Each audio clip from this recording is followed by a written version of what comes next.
jumpa lagi dengan Bu Vista. Pada kesempatan kali ini, kita akan belajar tentang percepatan gravitasi atau kuat medan gravitasi. Anak-anak, medan gravitasi adalah daerah yang masih dipengaruhi oleh gaya gravitasi.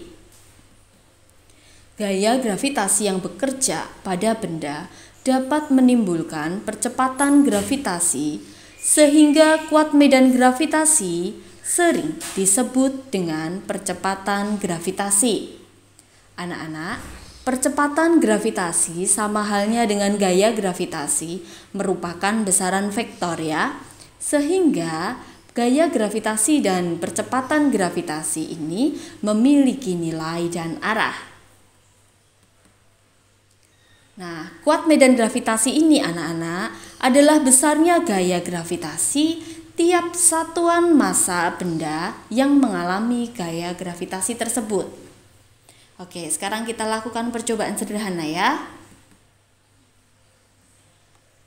Sebuah bola dan selembar kertas dijatuhkan dari ketinggian yang sama. Nah, anak-anak perhatikan mana yang terlebih dahulu sampai ke tanah ya. Di sini ada gaya gesekan yang besar antara selembar kertas dengan udara.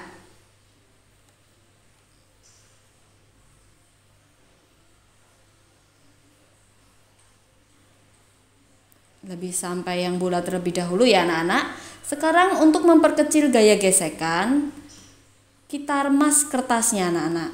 Kemudian kita jatuhkan dari ketinggian yang sama juga. Anak-anak perhatikan mana yang jatuh terlebih dahulu. Ternyata jatuhnya bersama-sama ya anak-anak ya. Dengan meremas kertas akan memperkecil luas permukaan sehingga gaya gesekan antara kertas dengan udara semakin kecil juga. Oke anak-anak, sekarang kita lanjutkan.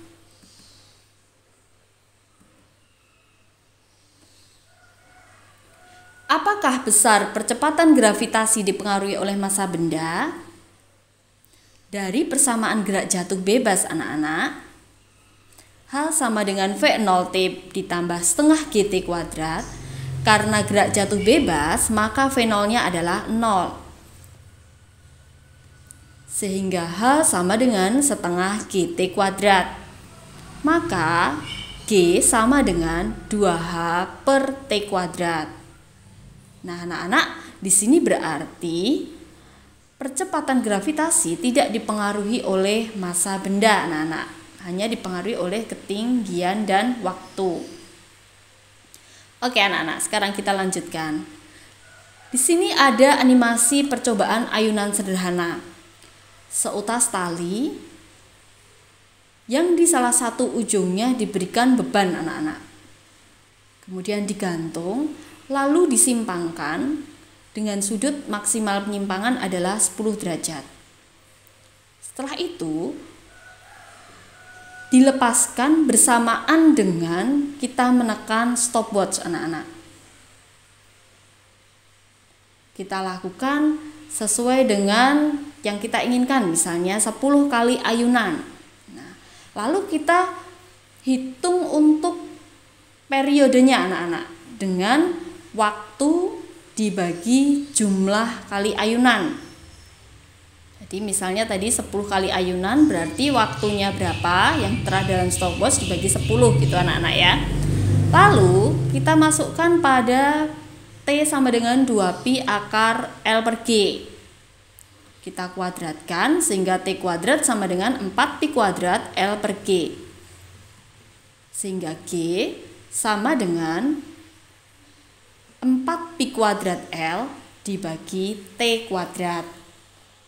Ini anak-anak, kita bisa menghitung percepatan gravitasi di tempat kita melakukan percobaan dengan cara seperti ini.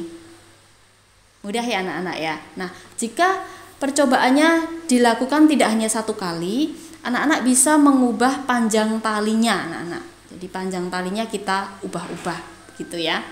Nah, untuk menyelidiki apakah dipengaruhi oleh massa atau tidak, anak-anak juga bisa menggantikan dengan massa yang digantung pada tali tersebut, anak-anak.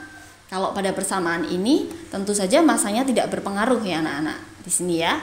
Jadi percepatan gravitasi hanya dipengaruhi oleh panjang tali dan periodenya. Oke anak-anak. Paham ya? Dari persamaan F sama dengan W berat benda, F adalah G M besar M kecil per R kuadrat sama dengan M dikalikan G. Anak-anak juga bisa menggantikan di sini M1 dikalikan M2 ya, seperti pada materi yang lalu. Nah, di sini hanya ingin membedakan antara M besar ini adalah massa planet, sedangkan M kecil ini adalah massa benda. Ini adalah massa benda anak-anak. Jadi Bu Ista hanya ingin membedakan antara di sini adalah massa planet dan massa benda ya. Kemudian kita coret massa bendanya sehingga G sama dengan G besar M planet per R kuadrat. Dengan M di sini adalah massa planet dan R adalah jarak titik atau benda terhadap pusat planet ya anak-anak ya. Nah, anak-anak tadi ingat bahwa percepatan gravitasi adalah besaran vektor ya anak-anak. Jadi mengerjakannya seperti gaya gravitasi. Jadi caranya sama, jika searah kita jumlah, jika berlawanan arah kita kurangi, dan jika ada sudutnya kita menggunakan resultan ya. Oke, kita lanjutkan. Nah, anak-anak di sini ada planet yang bermassa M besar. Jari-jarinya adalah R besar ini anak-anak. Nah, di ketinggian H dari permukaan planet ada benda yang bermassa M kecil. Sehingga R-nya, jaraknya adalah R besar ditambah H ya anak-anak. H di sini adalah ketinggian dari permukaan planet. Nah, berapakah percepatan gravitasi pada permukaan planet dan berapakah percepatan gravitasi pada ketinggian H dari permukaan planet? Sekarang akan kita kerjakan ya anak-anak. Oke, di permukaan planet dulu.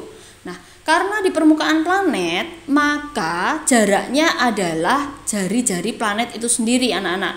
R kecil sama dengan R besar.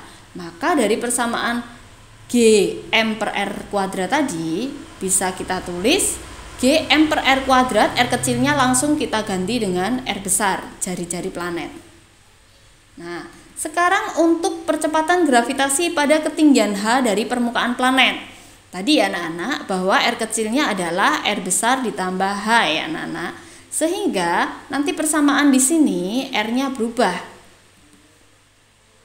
Nih, jadi berubah menjadi R ditambah H dikuadratkan. Nah, G aksen di sini hanya Bu Ista pakai untuk membedakan antara G yang di sini. G yang di sini adalah G di permukaan planet, sedangkan di sini adalah G di ketinggian H dari permukaan planet. Namun anak-anak menuliskan di sini G saja, tidak usah pakai aksen juga tidak apa-apa ya anak-anak. Oke, sekarang akan kita bandingkan agar kita mengetahui apakah hubungan antara percepatan gravitasi di permukaan planet dan percepatan gravitasi di ketinggian H dari permukaan planet. Kita bandingkan. Nah, ini tadi persamaannya tadi ya anak-anak, ini adalah untuk di permukaan planet, ini adalah untuk di ketinggian H dari permukaan planet. Oke, sekarang kita coret Gm-nya, karena G-nya adalah konstanta gravitasi umum dan M-nya adalah massa planet, karena tadi hanya digeser pada tempatnya saja, sedangkan planetnya tetap. Sehingga tinggal G per G aksen sama dengan 1 per R kuadrat per 1 per R plus H dikuadratkan. Jangan lupa dikurung ya anak-anak. Lalu kita kali balik. Nah, sehingga G per G aksen sama dengan R plus H per R dikuadratkan. Paham ya anak-anak? Ini untuk mengetahui hubungan antara G dan G aksen. Bagaimana anak-anak? Apakah sudah paham anak-anak? Jika sudah paham, Bu Vista ucapkan terima kasih anak-anak. Dan selamat belajar.